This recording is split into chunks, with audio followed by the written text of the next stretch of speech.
പുതുതായി സ്ഥലം മാറി വന്ന കളക്ടർ സേതുലക്ഷ്മി പിയൂൺ രാമനാഥനോട് വല്ലാത്ത അടുപ്പം കാണിക്കുന്നു. ഇത് സൂപ്രണ്ട് ജയപ്രഭ ഉൾപ്പെടെ മറ്റു സ്റ്റാഫുകളിൽ പലരിലും വല്ലാത്ത അസ്വസ്ഥത ഉണ്ടാക്കിയിരിക്കുന്നു. ഉച്ചഭക്ഷണം കഴിച്ചുകൊണ്ടിരിക്കെ മറ്റുള്ളവരോടായി സൂപ്രണ്ട് പറഞ്ഞു, കാണാൻ കുറച്ച് സുന്ദരനാണ് എന്ന് കരുതി ഒരു പിയൂണിനോട് ഇത്രയ്ക്ക് അടുപ്പം കാട്ടേണ്ടതുണ്ടോ? അവരുടെ പദവിയെ പറ്റിയെങ്കിലും ഓർമ്മ വേണ്ടതല്ലേ? കേട്ടുകൊണ്ടിരുന്ന എല്ലാവരും സൂപ്രണ്ടിനെ പിന്താങ്ങി. വല്ലാത്തൊരു ചിരിയോടെ സൂപ്രണ്ട് പറഞ്ഞു, ഇനി പെട്ടെന്നാണ് സേതുലക്ഷ്മി അകത്തേക്ക് കടന്നു വന്നത്.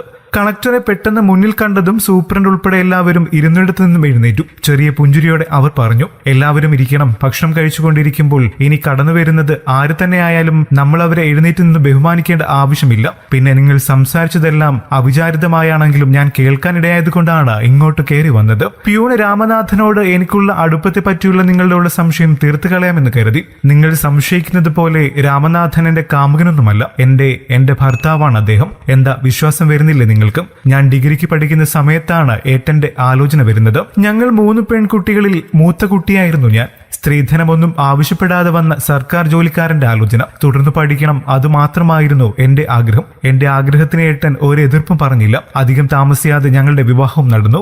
സ്വന്തം കൂടപ്പിറപ്പുകൾക്ക് വേണ്ടി ചെറുതെങ്കിലും ഒരു ജോലി കിട്ടിയപ്പോൾ ഏട്ടൻ പാതിവഴിയിൽ പഠനം ഉപേക്ഷിച്ചതാണ്. പിന്നീട് ഏട്ടനാണ് എന്നെ പഠിപ്പിച്ച് ഇങ്ങനെ ഒരു പദവിയിലെത്തിക്കുന്നത്. ഇങ്ങോട്ട് സ്ഥലം മാറി വരുമ്പോൾ ഞാൻ ഏട്ടനോട് ചോദിച്ചു, നമ്മൾ രണ്ടുപേരും ഒരേയിടത്ത് അത് ഏട്ടന് വിഷമമാവുമെങ്കിൽ പറയണം. മറ്റൊരിടത്തേക്ക് ഏട്ടന് ഞാൻ സ്ഥലം മാറ്റം വാങ്ങിത്തരാം. അന്ന് ഏട്ടൻ എന്നെ ചേർത്ത് പിടിച്ചുകൊണ്ട് പറഞ്ഞത്, എനിക്ക് ഇതുവരെ ശമ്പളം തന്നതും ഇനി തരാൻ പോകുന്നതും കളക്ടർ സേതുലക്ഷ്മിയല്ല. പിന്നെ പിയൂൺ രാമനാഥൻ തന്റെ ഭർത്താവാണെന്ന് പറയാൻ ബുദ്ധിമുട്ടുണ്ടെങ്കിൽ സേതുലക്ഷ്മിക്ക് എന്നെ സ്ഥലം മാറ്റാമെന്നാണ്. ഇവിടെ വന്ന് അന്ന് തന്നെ രാമേട്ടനെ ഞാൻ നിങ്ങൾക്ക് പരിചയപ്പെടുത്താൻ തീരുമാനിച്ചതാണ്. അപ്പോൾ ഏട്ടനാണ് എതിർത്തത്. ഞാനത് പറഞ്ഞാൽ പിന്നെ എല്ലാവരും പിയൂൺ രാമനാഥനെ മറക്കും. കളക്ടറുടെ ഭർത്താവ് എന്ന രീതിയിലാവും എന്നെ കാണുക.